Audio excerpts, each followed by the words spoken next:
ഒരിക്കൽ പോലും ഞാൻ ഈ നിങ്ങൾ പറഞ്ഞ പോലെ ഞാൻ പ്രതീക്ഷിക്കാത്ത രീതിയിലുള്ള എന്താ മേഖലകളിൽ എനിക്ക് പങ്കിടേണ്ടി വന്നിട്ടുണ്ട്. അത് ഞാൻ കരുതിക്കൂട്ടി വന്നതല്ല, ഞാൻ വന്നു പോകുന്നതാണ്. അതിൻ്റെ പേരാണ് ഡെസ്റ്റിനി. പ്രതിച്ഛായ രാഷ്ട്രീയം ആണ് അതിൻ്റെ പ്രതലമെങ്കിലും ഒരു അച്ഛൻ മകൻ ബന്ധമുണ്ട് ഇതിനകത്ത്. അതൊരു ഫാമിലി ഡ്രാമയായിട്ടാണ് നമ്മൾ മനസ്സിലാക്കുന്നത്.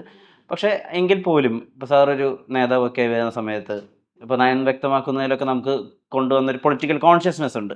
അതിൻ്റെ ഒരു പുതിയ വേർഷൻ ആയിരിക്കും പ്രതിച്ഛായയിൽ. അല്ല, പ്രതിച്ഛായ എന്ന് പറയുന്നത് അത് ഒറ്റ വാക്കിൽ പറഞ്ഞാൽ ഒരു മുഖ്യമന്ത്രിയുടെ കുടുംബത്തിൻ്റെ കഥ എന്ന് പറയാം. എന്ന് പറഞ്ഞെങ്കിൽ ജനങ്ങൾ at large will be interested. ഒരു ഈ കലാരൂപത്തിൻ്റെ വിജയമെന്ന് പറയുന്നത് അതിനെ സംബന്ധിക്കുന്ന ചിന്താധരണി സൃഷ്ടിക്കുക എന്നുള്ളതാണ്. അത് സമൂഹത്തിന് കൊടുത്താൽ പിന്നെ അവർ വ്യാഖ്യാനിച്ചു പോകും. അപ്പം മുഖ്യമന്ത്രിയുടെ കഥ എന്ന് പറഞ്ഞു കഴിഞ്ഞാൽ എന്ത് മുഖ്യമന്ത്രിയുടെ കഥ, ഏത് മുഖ്യമന്ത്രി ആയിരിക്കും, ആരെപ്പറ്റിയായിരിക്കും, എങ്ങനെ ഇരിക്കും, ഈ ചിന്തകൾ പെട്ടെന്നുണ്ടാകും. അപ്പോൾ മുഖ്യമന്ത്രിയുടെ കഥ എന്ന് പറയുന്നത് ഒരു കുടുംബകഥയാണോ? ആ കുടുംബകഥയാണെങ്കിൽ കുടുംബ പ്രശ്നം എന്താണ്? അങ്ങനെ വരുമ്പോൾ ഇന്നിപ്പോൾ നേരത്തെ ഒരു ഇൻ്റർവ്യൂവിൽ അതിൻ്റെ ഡയറക്ടർ ഉണ്ണികൃഷ്ണൻ എന്നോടൊപ്പം എന്ന് പറഞ്ഞ പോലെ ഇതൊരു അച്ഛനും മകനും തമ്മിലുള്ള കഥയാണ്. അപ്പോൾ അവിടെ മുഖ്യമന്ത്രി ബാക്കിലേക്ക് പോയി. അപ്പം നമുക്ക് വേണ്ടത് ജനം ആസ്വദിക്കുന്ന കഥാതന്തു ഉണ്ടാക്കി കൊടുക്കുക എന്നുള്ളതാണ്. അതിന് പല പരിവേഷം വരും. അതിൻ്റെ ഒരു പരിവേഷമാണ് മുഖ്യമന്ത്രിയുടെ കഥ. ട്രെയിലറിലൊക്കെ കാണുമ്പോൾ ഈ മുഖ്യമന്ത്രി കുറച്ചധികം ജനകീയനായ ഒരാളായിട്ടാണ് തോന്നുന്നത്. ജനകീയനായ മുഖ്യമന്ത്രിമാർ ഒരുപാട് ഉണ്ടായിട്ടുണ്ട് താനും. പക്ഷേ സാറിൻ്റെ ഒരു ഓഫ് സ്ക്രീൻ പേഴ്സോണയും ഒരു പൊളിറ്റിക്കൽ ഇമേജുമായി ചേർന്ന് വരുന്ന ഒരു മുഖ്യമന്ത്രി ഉണ്ടായിരുന്നു കേരളത്തിന്. അത് ഉമ്മൻചാണ്ടിയാണ്. ഒരേപോലെ ജനങ്ങളെ കാണാനും ജനകീയനാവാനും അത്രമേൽ ഇഷ്ടപ്പെട്ടിരുന്ന രണ്ടാളുകൾ. ഇവിടെ ഉമ്മൻചാണ്ടിയുടെ ഒരു ഛായയുണ്ട് പ്രതിച്ഛായക്ക്. ഇല്ല, അതിനകത്ത് രണ്ട് കാര്യങ്ങളോട് ഞാൻ യോജിക്കാം. ഒന്ന്, കേരളത്തിലിരുന്നിട്ടുള്ള മുഖ്യമന്ത്രിമാരിൽ എടുത്താൽ എടുത്തു നോക്കി EMS, ബാക്കി പറയാൻ EMS ഉണ്ട്, നായനാരുണ്ട്, അത് പിന്നെ നായനാരുണ്ട്, VS അച്യുതാനന്ദനുണ്ട്, കരുണാകരനുണ്ട്. ഇവരുമായിട്ടൊക്കെ കമ്പയർ ചെയ്യുമ്പം ഞാൻ ഏതിലാണ് താരതമ്യത്തെ വിജയിക്കുക എന്ന് പറയാൻ പറ്റുകയില്ല. ഓരോരുത്തർക്കും ഓരോ ശരീരഭാഷയും ഓരോ ചിന്താഗതിയായിരിക്കും. ഇപ്പം പിണറായി വിജയനുമായിട്ട് തന്നെ ആരും കമ്പയർ ചെയ്യത്തില്ല. എന്തുകൊണ്ടാണ്? പിണറായി വിജയൻ്റെ ഡയലോഗ് ഡെലിവറി വളരെ സ്ലോയാണ്, എൻ്റെ വളരെ ഫാസ്റ്റാണ്. ഉമ്മൻചാണ്ടിയായിട്ട് താരതമ്യം ചെയ്യുന്ന കാരണത്തിൻ്റെ പ്രധാനപ്പെട്ട കാരണം ഉമ്മൻചാണ്ടി സ്പീഡാണ്, ഞാനും സ്പീഡാണ് എന്നാണ് ഞാൻ മനസ്സിലാക്കുന്നത്. ഉമ്മൻചാണ്ടിയുടെ ചലനത്തിലും നോട്ടത്തിലും ഇരിപ്പിലും എല്ലാം ആ വേഗതയുണ്ട്. ഏതാണ്ട് അത്രയൊക്കെ എത്തത്തില്ലെങ്കിലും ആ വേഗതയുടെ ഒരു വേറെ രൂപാന്തരമാണ് എൻ്റെയും ഭർത്താവിനും രീതി. ഇപ്പം എൻ്റെ ഇപ്പം എടുത്ത ഇത്രയും പോർഷൻ എൻ്റെ കൈയും കാലും എത്ര അനങ്ങുന്നു, ഇത്രയും കൈയും കാലും അനങ്ങുമോ പിണറായി വിജയന്? ആ പുള്ളി അളന്ന് തൂക്കി സംസാരിക്കുന്നതേ പറയത്തുള്ളൂ. അത് വരും, ഓരോരുത്തരുടെ സ്വഭാവം ആ വ്യത്യാസമുണ്ട്. അതിവേഗം ബഹുദൂരമാണോ? അതിവേഗം ബഹുദൂരം ഉമ്മൻചാണ്ടിയുടെ ക്യാപ്ഷൻ.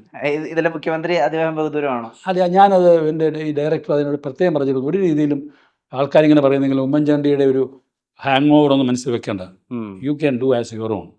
അപ്പം ഞാനൊരു അച്ഛനായിട്ടങ്ങ് മാറി. അപ്പോൾ എൻ്റെ രൂപത്തിൽ ഞാൻ മാറ്റം നിർബന്ധിച്ചു. ആ രൂപത്തിൽ എനിക്ക് ആഗ്രഹിച്ച പോലുള്ള മേക്കപ്പാണ് ഇവിടെ നോക്കും പറയാം. എനിക്കൊരു മേക്കപ്പ് ഇട്ടിട്ടില്ല, ഇട്ടിരിക്കുന്നത്. അപ്പോൾ അത് മൊത്തത്തിൽ മുതൽ വ്യത്യാസം വന്നു. ഇത് മാജിക് വർക്ക്. ഈ ചില കാര്യങ്ങളിൽ കഥാപാത്രങ്ങളുടെ ചില മാനറിസങ്ങളിൽ അല്ലെങ്കിൽ വസ്ത്രങ്ങളിലൊക്കെ ഒരു ബാലചന്ദ്രമേനോൻ ടച്ച് കൊടുക്കുന്നത് വളരെ ശ്രദ്ധിച്ചിട്ടുണ്ട്. ഇപ്പം ക്ലാസ്മേറ്റ്സ് എന്നുള്ള സിനിമ എടുക്കുക, ആദ്യം മൊത്തം കളർഫുൾ കോസ്റ്റ്യൂംസിലാണ് വരുന്നത്. അതിനുശേഷം പിന്നീട് ആ വൈറ്റിലേക്ക് വരുന്നു, നീണ്ട താടി, നീണ്ട മുടിയിലേക്ക് വരുമ്പോൾ അയാളുടെ വിഷണ്ണത മുഴുവനുമായും ആഹ്വാനിച്ചിരിക്കുകയാണ് ആ കഥാപാത്രം.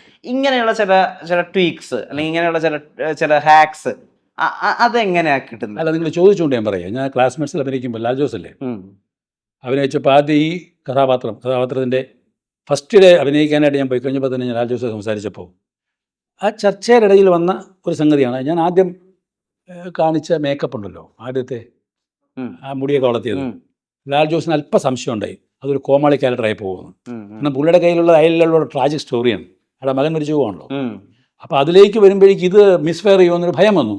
ഞാനപ്പോൾ എൻ്റെ മനസ്സിലറിയാതെ പറഞ്ഞു, അത് നമുക്ക് അങ്ങനെ ചെയ്യേണ്ട, ചെറുപ്പത്തിലുള്ള കളർഫുൾ ഡ്രസ്സ് ഇട്ടെ, പിന്നെ വരുമ്പോൾ വൈറ്റ് ആൻഡ് വൈറ്റ് മൊത്തം നരയ്ക്കട്ടെ എന്ന് പറഞ്ഞപ്പോൾ അത് വളരെ കൊള്ളാമെന്ന് പറഞ്ഞിട്ടാണ് പുള്ളി അക്സെപ്റ്റ് ചെയ്തത്. അപ്പോൾ അത് വർക്കൗട്ട് ചെയ്യുന്നുള്ളത് ഞാൻ സന്തോഷിക്കുന്നു.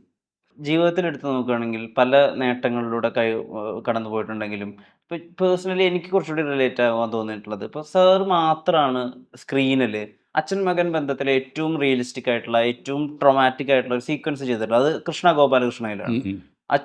അച്ഛനെ അടിക്കുകയാണ് മകൻ. അത് കഴിഞ്ഞിട്ട് പിന്നെയും ആ സീക്വൻസ് വേറെ രീതിയിൽ റിപ്പീറ്റ് ചെയ്യണം. ആ സിനിമ എളുപ്പത്തിൽ കണ്ടു തീർക്കാൻ പറ്റുന്ന അവസ്ഥയല്ല, ഒരു പുരുഷന്റെ മൊത്തത്തിലുള്ള ജീവിതരേഖയുണ്ട്. അത് കഴിഞ്ഞുള്ള ഡയലോഗും ഉണ്ട്. അതെ, ആ ഡയലോഗും കൂടെ പറയണം. അതായത് അടിച്ചു. ഇപ്പം ഞാൻ നിങ്ങളെ ഈ ചോദ്യം ചോദിക്കാൻ പ്രതീക്ഷിച്ചിട്ടില്ല. അപ്പം എൻ്റെ ഓരോ സിനിമകളിലെ കഥകൾ എൻ്റെ ചോരയിലുണ്ടെന്ന് അറിഞ്ഞാൽ മതി. അടിച്ചു കഴിഞ്ഞപ്പോൾ ഫസ്റ്റ് പറയുന്ന ആ റോൾ അഭിനയിച്ചത് വേണുജി എന്നൊരു ആക്ടറാണ്. അതെ, അതെ. അദ്ദേഹം ഉണ്ടോ? ഇല്ല, മരണപ്പെട്ടു.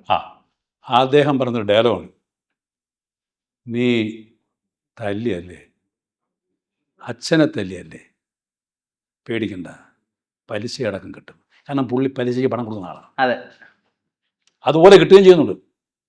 അതേപോലെ പിന്നീട് എൻ്റെ മകൻ എന്നെ തല്ലുന്നുണ്ട്. അതെ, എത്ര ആളുകളുടെ മുമ്പ് വെച്ചാണ്. മതി. അപ്പോൾ I had a idea to communicate to the public and they enjoyed it.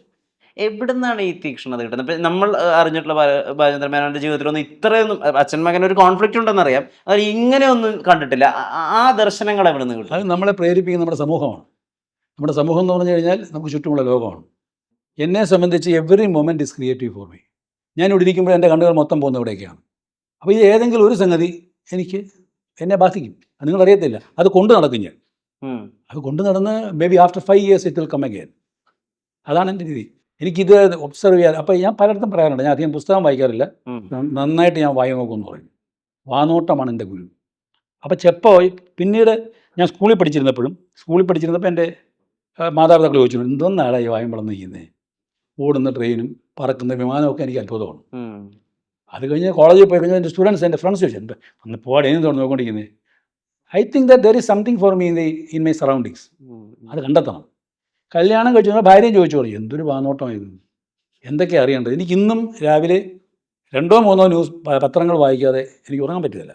എനിക്ക് അറിയണം എൻ്റെ ചുറ്റും ലോകം അങ്ങനെ കറങ്ങുന്നത്. ഇൻഫോംഡ് ആയിരിക്കണം. ഞങ്ങൾ ഇത്രയും നേരം അവിടെ അകത്ത് സംസാരിച്ച പക്കാ രാഷ്ട്രീയമാണ്. ആ രാഷ്ട്രീയം പറയാൻ സാധിക്കുന്നത് ഞാൻ അത് ഒബ്സർവ് ചെയ്യുന്നുണ്ടോ? അല്ല പറ്റുമോ?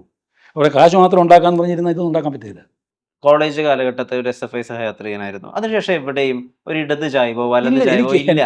എനിക്ക് ഇടത് ചായവും ഇല്ല, വലത് ചായവും ഇല്ല, എനിക്ക് നേരെ ചായവേ ഉള്ളൂ. ഞാൻ എൻ്റെ വഴി, അത് ഞാൻ മറ്റുള്ളവർക്ക് പ്രശ്നമാകത്തില്ല. ഇത്രയുമാണ് എനിക്ക് ഈ സമൂഹത്തിനകത്ത് കമ്മിറ്റ്മെൻറ്റ്. ഞാൻ അവിടെ അത് ചെയ്യാം, ഞാൻ ഇവിടുന്ന് ഉണ്ടാക്കും. അതെല്ലാം അടവാണെന്നേ. ഞാൻ രാഷ്ട്രീയം നന്നായിട്ട് കളിച്ചിട്ടാണ് വേണ്ടെന്ന് വെച്ചത്. ഞാൻ ഇൻക്ലാബൊന്നും വിളിച്ചിട്ടില്ല. ഞാൻ യൂണിവേഴ്സിറ്റി കോളേജ് ചെയർമാനായിട്ട് വിളിക്കുമ്പോൾ അവിടുത്തെ SFI യൂണിറ്റിൻ്റെ നിർബന്ധം, അവരിങ്ങോട്ട് വന്ന് റിക്വസ്റ്റ് ചെയ്യാണ്. കാരണം ഐ വാസ് സോ പോപ്പുലർ അന്ന്. അപ്പോൾ എന്നെ നിർത്തിയാൽ ജയിക്കുന്ന ഉറപ്പാണ്. കാരണം ആദ്യം ഞാൻ മാസിൻ്റെ വോട്ട് ഉറപ്പാക്കി. ഞാൻ നിൽക്കാം, ചെയർമാനായിട്ട് നിൽക്കാം. ഒരു കണ്ടീഷനുണ്ട്. എന്താണ്? എൻ്റെ പേരിൻ്റെ മുമ്പിൽ സഹാവൊന്നും വയ്ക്കരുത്. അതവരാലോചിച്ചു. അതെ, പറ്റില്ല, എനിക്ക് അതിന് വേണ്ടി സഹാവാകാൻ പറ്റില്ല. ഇപ്പോൾ ഇലക്ഷൻ വാർത്തകൾ വായിക്കുമ്പോൾ BJP നിന്ന് കോൺഗ്രസ്സിൽ പോകുന്നു, കോൺഗ്രസ്സിൽ നിന്ന് കമ്മ്യൂണിസ്റ്റ് വരുന്നു. എന്ത് എളുപ്പമാണ് രാഷ്ട്രീയം. പിന്നെ ജനാധിപത്യത്തിൻ്റെ ഏറ്റവും വലിയൊരു മൈനസ് പോയിൻ്റുണ്ട്. ആരും അറിയാവുന്നവർ പറയാതിരിക്കുകയായിരിക്കും. എനിക്ക് രാഷ്ട്രീയ താല്പര്യത്തിൽ പറയാം. 10-6 പേര് പറഞ്ഞാൽ അച്ഛൻ്റെ പേര് മാറ്റണം.